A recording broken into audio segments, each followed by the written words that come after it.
Welcome to జీనే news. ఈరోజు మనం Puttaparthi municipal ఆఫీస్లో ఉన్నాము. ఈరోజు మనతో పాటు పుట్టపర్తి మున్సిపల్ చైర్పర్సన్ ఓబులవతి గారు మనతో పాటు ఉన్నారు. ఓబులవతి గారితో పుట్టపర్తి మున్సిపాలిటీ వైఎస్ఆర్సీపీ హయాంలో ఎలాంటి అభివృద్ధులు చేసింది, అదేవిధంగా వైఎస్ఆర్సీపీలో రీసెంట్గా జరుగుతున్న మార్పులు చేర్పుల గురించి ఆయన మాటల్లోనే తెలుసుకుందాము. సార్ నమస్తే అండి. నమస్తే స్వామి, నాకు ప్రధానంగా కొన్ని క్వశ్చన్స్ ఉన్నాయి స్వామి. వైఎస్ఆర్సీపీ అధికారం వచ్చిన తర్వాత పుట్టపర్తి మున్సిపాలిటీలో ఎలాంటి అభివృద్ధి పనులు జరిగాయి? అభివృద్ధి మన సీదిరెడ్డి సార్ కూడా మంచి పొజిషన్లు బాగా ఇచ్చేసి మున్సిపాలిటీ కూడా అభివృద్ధి మాకు చాలా సహకరిస్తున్నాడు. ఎన్నో అభివృద్ధి చేస్తాడు. మన అభివృద్ధి జిల్లా అయింది కాబట్టి జిల్లా నుంచి ఎక్కువ జన సంబరం కూడా జరుగుతుంది. మంచి అభివృద్ధి కార్యక్రమాలు కూడా మంచి మంచి బిల్డింగ్ కానీ మంచి ఇది కానీ మంచి ఇదిగా ఉంటే ఇంకా జనాభా పెరుగుతూనే ఉన్నారు సార్. సార్ మీరు శ్రీధర్ రెడ్డి గారు అన్నారు కాబట్టి ఒక మాట, ఈ మధ్య పాదయాత్ర కూడా కంప్లీట్ చేసుకున్నారు శ్రీధర్ రెడ్డి గారు. దాని ప్రభావం రానున్న రోజుల్లో ఎలా ఉండబోతుందంటారు? మన ఎమ్మెల్యే సారు పాదయాత్ర బ్రహ్మాండంగా చేస్తారు. మన సీఎం గారు జగన్మోహన్ రెడ్డి గారు ఎన్నో పథకాలు కూడా ప్రతి ఒక్క జనాల్లోని పోయి ప్రతి ఒక్కరు కూడా ప్రతి ఒక్క ఇల్లున్న లబ్ధి పొందుతూనే ఉన్నారు. ఇంతవరకు చిన్న పిల్లలు పెద్దలు స్కూల్ పిల్లలు లేవు సార్. ఈ స్కూల్ కూడా ఇంతకుముందు టీడీపీ ప్రభుత్వంలో స్కూల్ అంటే ఏమి స్కూల్ బడిపోయే పిల్లలే కాదు. ఇప్పుడు ప్రతి ఒక్క స్కూల్ అంటే గవర్నమెంట్ స్కూల్ అంటే బడి కానీ బుక్కులు కానీ చెప్పులు కానీ ఏం కావాలన్నా ఏ డ్రెస్సులు కూడా గవర్నమెంట్ సాయం చేసి చదువు ఏం చదువుకుంటా చదువుకోండి మొత్తం గవర్నమెంట్ మేము డబ్బులు కట్టి ఇచ్చేస్తామని మన జగన్మోహన్ రెడ్డి గారి చిన్నపిల్లలు మంచి చదువుకొని మంచి పొజిషన్లో చేసినారు. అందులోనూ ఇంతకుముందు ఎన్ని వేల ప్రభుత్వాలు పోయినా కూడా ఆటల పోటీలు ఆడుతాము అందా అనేది క్రికెట్ కానీ కబడ్డీ కానీ ఖోఖో కానీ ప్రతి ఒక్క ఆట కూడా గవర్నమెంట్ దగ్గరుండి వాళ్ళ బహుమతులు కానీ వాళ్ళ ఆటలు కానీ చిన్న పిల్లలు కూడా ప్రోత్సహించుతూ ఎక్సర్సైజ్లు కానీ బాడీ ఇది కానీ ఎన్నో రకాలుగా చిన్న పిల్లలు చాలా ఇది చేస్తున్నారు సార్.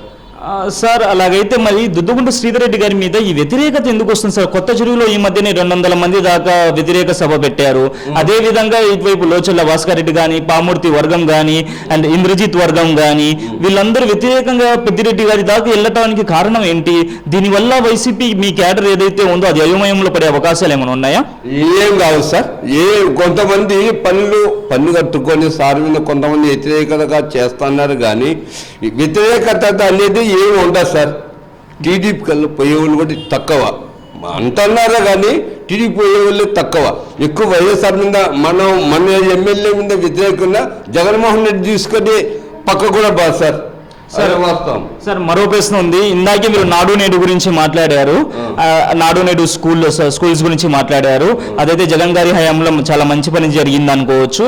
అయితే పుట్టపర్తి మున్సిపాలిటీ అయిన తర్వాత అప్పుడు టీడీపీ ప్రభుత్వంలో కానీ ఇప్పుడు వైసీపీ ప్రభుత్వంలో కానీ పుట్టపర్తి మున్సిపాలిటీ పరిధిలో ఒక స్కూల్ రాలేదు అని అంటున్నారు. టీడీపీ స్థానిక టీడీపీ నేతలు ఎవరైతే ఉన్నారో వాళ్ళు అంటున్నారు. దీనిపై మీరేమంటారు? పుట్టపర్తి మున్సిపాలిటీ ఇంకా ఈ స్కూల్ అనేది ఇంకా మున్సిపాలిటీలో ఇదిలో లేదు సార్. ఇప్పుడు గవర్నమెంట్ తరఫున మున్సిపాలిటీ టీచర్ కానీ మున్సిపాలిటీ ఇది కానీ మనకు ఇంకా దాన్ని ముందుకు రాలేదు. జనవరిలో నెక్స్ట్కు వస్తారు సార్. సార్ మరో ప్రశ్న ఉంది. ఇది ప్రజా సమస్యలు అనుకోండి.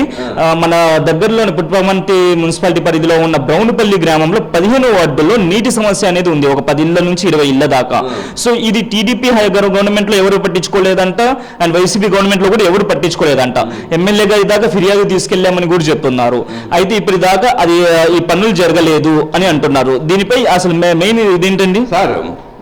పుట్టపర్తి బ్రౌన్పల్లి మున్సిపాలిటీ 17వ వార్డులో క్వార్టర్స్ ఎక్కువ వచ్చేసినాయండి. హౌసింగ్ వాటిని ప్రతి ఒక్కటి కూడా ప్రతి ఒక్క నీళ్లతో ఇది ప్రస్తుతం అదంతా డెవలప్ చేస్తుంది.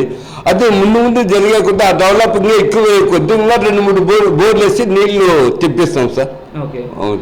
సార్ రీసెంట్ గా మీరు వైసీపీ ఇప్పుడు హిందూపూర్ పార్లమెంట్ ఏదైతే ఉందో వైసీపీ ఎంపీని ఇన్ఛార్జ్ ని ప్రకటించడం జరిగింది. సో శాంతా గారు ఎవరైతే ఉన్నారో వాళ్ళు మీతో ఎలా వెళ్తున్నారు? మీ క్యాడర్ స్థానిక పుట్టపర్తి క్యాడర్ తో ఎలా ముందుకు వెళ్తున్నారు సార్? ఆయన ఉదయం నుంచి అందరితో కలుపుకొని ప్రతి చిన్న పిల్లల నుంచి పెద్దల నుంచి ఏ కేస్ట్ అయినా అందరితో కలిసిమెలిసి దగ్గరుండి ఇది చేసుకుంటా ఉంది సార్. కలుపుకొని పోతుంది. సార్ ఇంకొకటి, రానున్న రోజుల్లో మళ్ళీ వైసీపీ ప్రభుత్వమే వస్తే పుట్టపర్తి మున్సిపాలిటీకి ఏమేం పనులు చేయబోతున్నారు?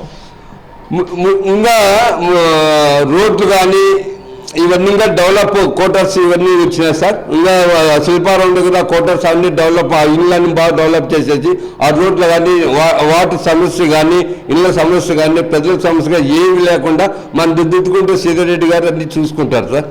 సార్ సమస్యలు పోయి అవన్నీ చేసుకుంటాం. ఇది ఆఖరి ప్రశ్న అండి, మీరు ఇల్లు అన్నారు కాబట్టి చెప్తున్నాను. టీడీపీ నేతలు ఇంకో ఆరోపణ చేస్తున్నారు. ఏంటి అంటే ఇది టీడీపీ నేతలే కాదండి, ఇది ప్రధానమైన వార్తాపత్రికల్లో కూడా ప్రచురితమైంది.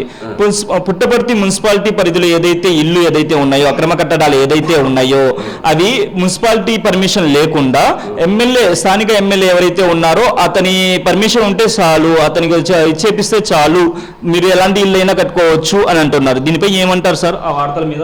అవన్నీ ఏంటి అంత దౌర్జన్యంగా మా ఎమ్మెల్యే గారు ఏంటి ఇవ్వరు సార్. అవన్నీ మా పర్మిషన్ లేని ఏవి కట్టుకోరు సార్. మా పొడా నుంచి పర్మిషన్ తీసుకుంటున్నారు, మా మున్సిపాలిటీ నుంచి పర్మిషన్ 7 సెంట్ల వరకు మేము పర్మిషన్ ఇస్తున్నాం సార్. 7 సెంట్ల పైన పొడా పర్మిషన్ ఇస్తాం. మా ఎమ్మెల్యే కూడా సహాయం ఏం లేకుండా పర్మిషన్ తీసుకొని ఇల్లు కట్టుకుంటున్నారు సార్.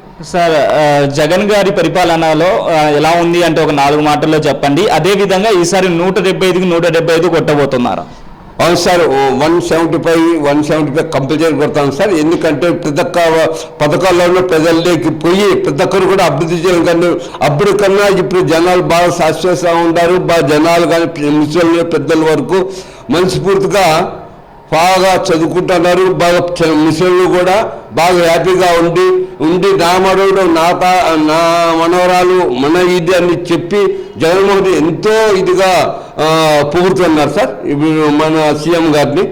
ఓకే, సో చూశారు కదా, పుట్టపర్తి మున్సిపల్ చైర్పర్సన్ ఓబులపతి గారు అయితే రానున్న రోజుల్లో జగన్ గారు 175కి 175 సీట్లు ఖచ్చితంగా సాధిస్తారని, అదేవిధంగా ఈసారి కూడా వైసీపీ ప్రభుత్వం అని వస్తే పుట్టపర్తి మున్సిపాలిటీ పరిధిలో రోడ్ల దగ్గర నుంచి స్కూళ్ళ దగ్గర నుంచి ఏదైతే అభివృద్ధి కార్యక్రమాలు ఏదైతే ఉన్నాయో అవి ఖచ్చితంగా అభివృద్ధి చేస్తాము, ఇప్పుడు ఎలా చేశామో రానున్న రోజుల్లో కూడా దానికి మించి చేస్తామని ఓబులపతి గారు అంటున్నారు. కెమెరామెన్ రాజుతో ఫజల్ షేక్.